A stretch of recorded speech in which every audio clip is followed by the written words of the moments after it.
lempar orang yang demikian tuh. Kalau aku naik mungkin. Nanti kalau untuk apa hasil? Ya. Sore ini Apalagi karena apa? Karena nggak ada tempat pegang. kami sedang berjalan-jalan Megangnya gini. di pantai Lok Ketapang. Nggak total. Inilah pemandangan pantai di Lok Ketapang. Ya. Indah sekali.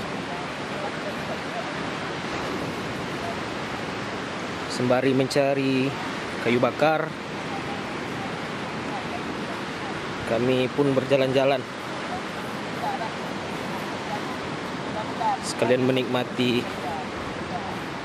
sunset sebentar lagi mungkin.